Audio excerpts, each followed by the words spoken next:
What's up, y'all? So I was on YouTube, having a look at my subscriptions, and I saw this one by WWE called Meet the Competitors of the WWE Cruiserweight Classic. And while I was watching it, I was already chit-chatting by myself, so I figured I'd record a reaction video. Who knows, maybe somebody will want to watch it, so fuck it. Wholesale University in Orlando, Florida is fired up. This is Facebook Live and the opening ceremony of the... It's going to be a hell of a tournament. I'm really excited for it. I can't even lie. I'm really excited. I think it's July 13th. Hello there, I'm Mauro Ranallo, and I am over the moon to be involved in this milestone event, and especially excited to be working alongside this man, former four-time WWE World Heavyweight Champion, Daniel Bryan. Really happy Daniel Bryan is being a co-host for this. An announcer or whatnot.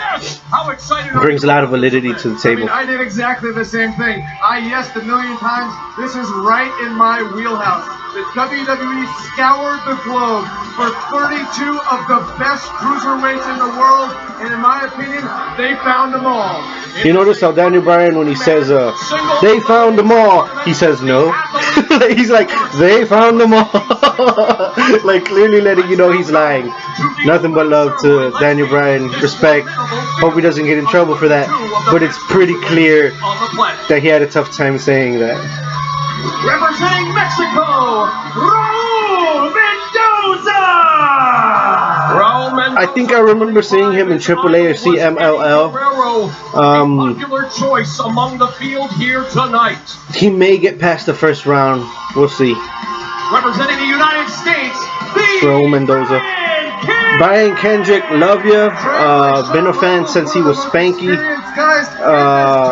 He's my friend and the guy I want. But I think I only became a fan like back. I had to watch videos backwards. I don't think he gets far. I don't think it would make sense for him to get that far. Dude got on his knees right away, so that's cool. You know what I mean? Like first introduction and you land on your knees, so that shows that pain is not an issue for him. He didn't have to do that, but I don't think he gets far. Cedric, I've caught him in ROH a few times. He had a huge weight cut. The fans are really high on him, but I don't think he gets too far. You may have seen him use a security guard. I want to see what Ho Ho Loon brings to the table. This is my first impression of him. He's pretty energetic so far. A lot of respect there with the bow. He has some charisma. Don't think he gets far, unfortunately. Nice to see Daivari back. Brother of former WWE superstar Sean Daivari. He's trained in Persian wrestling. Oh, it's his brother. It's the other Daivari's brother. I was wondering, like, they don't look exactly alike. Like, he looks different now. So, it's another one. That's cool. Representing Mexico, he gets somewhat far. Máscara Dorada gets really far. I wouldn't be surprised if Grand Metalik makes it to the finals. The globe, including New Japan Pro Wrestling and the oldest promotion in the world, Mexico's CMLL. I think Máscara Dorada gets really far. Grand Metalik gets really, really far. I think he makes it to the finals. Alejandro Sykes! This guy is a lunatic.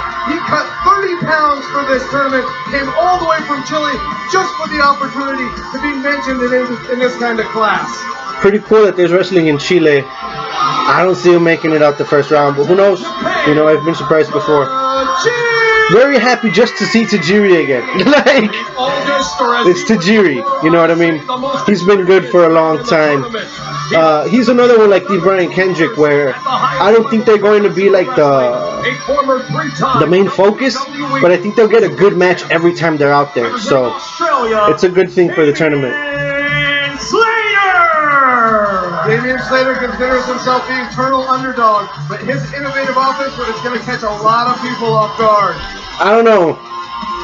Looks like he's trying a little bit too hard, but I think he may actually be pretty good in the ring. I think I read somewhere that he was trained by he was trained in Canada or something like that. So.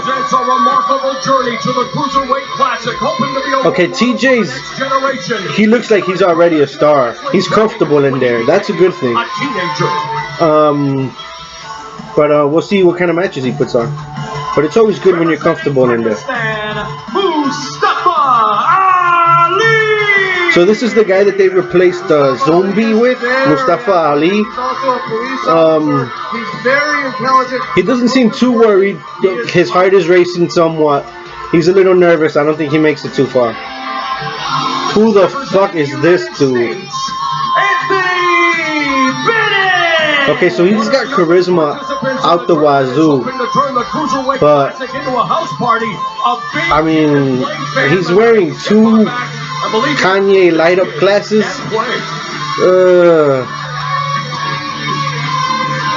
Yeah, I don't know. I don't think he gets far. Okay, this dude did random flippy shit and he's not even in a match yet. I like that.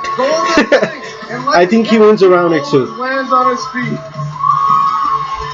I think he wins a round or 2. Representing Japan, Tozawa. I think Tozawa makes it to the semifinals. You know, he's already got a pose. He came in there, he lapped the canvas. He's from Dragon Gate. I don't think Dragon Gate would let him come to the States unless he's going to get far.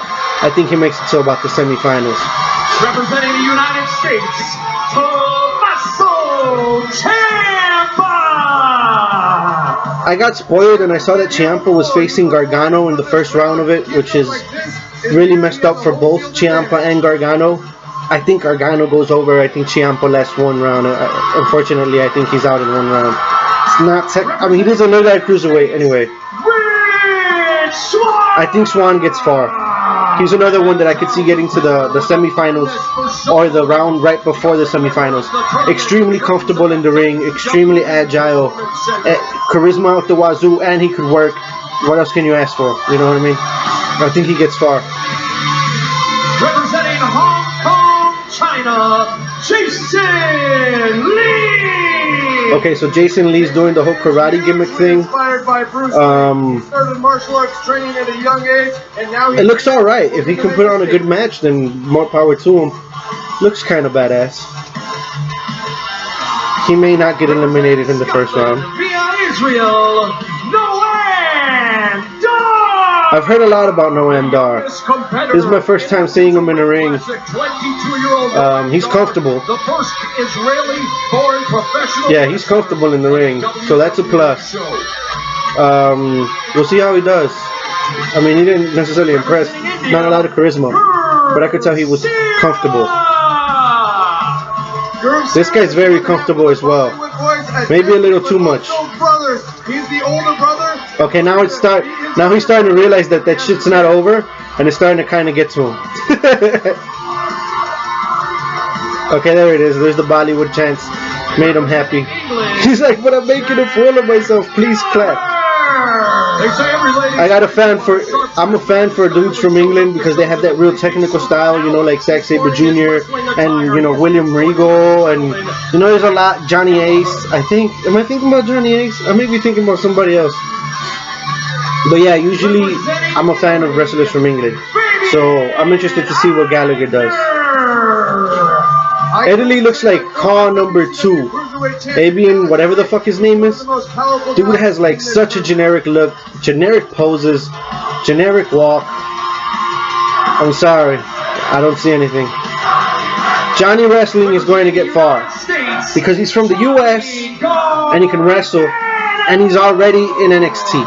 So I think Gargano gets far. If Gargano doesn't get far, then Ciampa gets far. But if I had to guess, I think it'd be Gargano.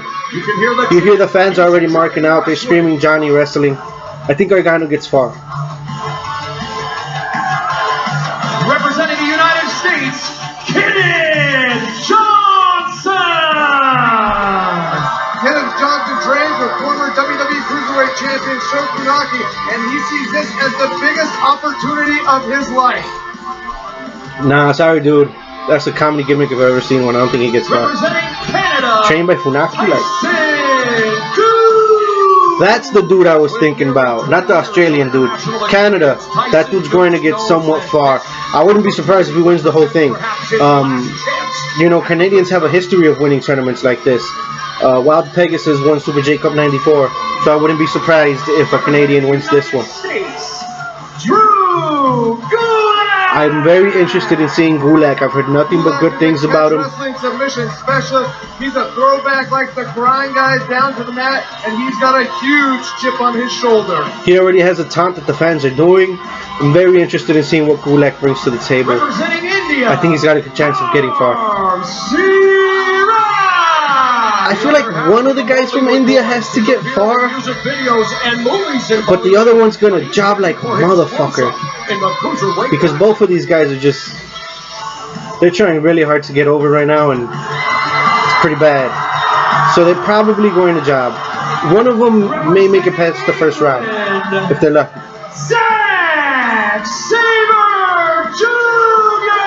Zack Saber's, I mean, obviously, you know, semifinals, finals kind of guy. It's Zack Sabre Jr. Technical wrestler in the world, regardless of weight class. He's going to make it far. One, like Daniel Bryan just said, one of the best technical wrestlers in the world. He's going to get far. I'm interested in this guy. He trained under greats like WWE superstar Cesaro. He's the Urban German. Get ready for the return of the Mac. The Urban German. I want to see how he wrestles though, because like the gimmick screams jobber. So we'll see. Tony Nese is not happy to be here. He thinks Tony Nese looks like Matt Cross took steroids for 20 years in this tournament. And then changed his name to Tony Nese. That's what Tony Nese looks like. He looks like Matt Cross on lots and lots of steroids.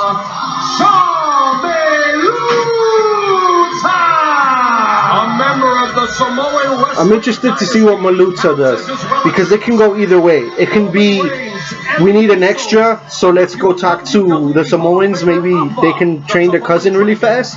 Or it can be, we want this guy to get far. He's one of the Samoans. It could be either or. And obviously, the personal favorite, the person I got at number 1, Kota Ibushi.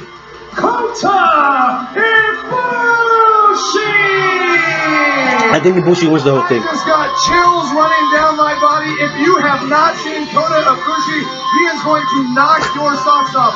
Literally. The fan in the first row is marking the hell out. I love it. Never been in the ring with. I think Ibushi wins the whole thing. He can do a Phoenix Splash. He can do a moonsault, land on his feet, do another moonsault.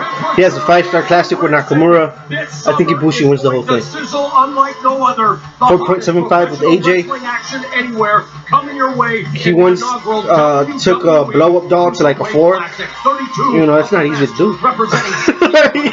Ibushi's going to get far. Different styles. You've got catch wrestlers. You've got Muay Thai experts. You've got Lucha Libre guys. I mean, this is what I love. I love seeing this kind of stuff. It kind of harkens back to the beginning of mixed martial arts, trying to see which style of cruiserweight will be deemed the best. Who is going to hold That's really interesting that they classic trophy later bring up mixed martial arts. Exactly, and we get to see how all of this is going to evolve, how pro wrestling is going to evolve, because you've got all sorts of different hybrids. I mean, this is one of the coolest things I've ever been a part of. And it is so. It is going to be really cool, that's for sure. Join Daniel Bryan, Corey Graves, and myself immediately following NXT Wednesday, July 6th for Bracketology. We're going to okay, so July 6th, first round matchups. they're going to show the brackets. And we'll also bring you an exclusive interview. I'll be sure to watch that. About this milestone event for WWE. And then a week later, Wednesday, July 13th. Okay, so it premieres on July 13th. I'll watch that. The debut episode of the Cruiserweight Classic, only on the WWE Network. So Cruiserweight Classic on this hand, Super J-Cup on the other hand. It's going to be a very interesting summer, that's for sure. I imagine NJPW will get Will Ospreay, Ricochet, Volador Jr. I believe they've already announced Kane Muru and somebody else from Suzuki Gun. So that's pretty good. I know they have workers from Dragon Gate, AAA, CMLL, Pro Wrestling Noah, and NJPW in the Super J-Cup this year. So right now it looks as though Super J-Cup would be this hand. It's a little bit heavier because they're probably going to have the likes of Ricochet and Will Ospreay. But I mean, we'll see. The CWC has a lot of chances for some really good matches as well. So I'm very excited for both.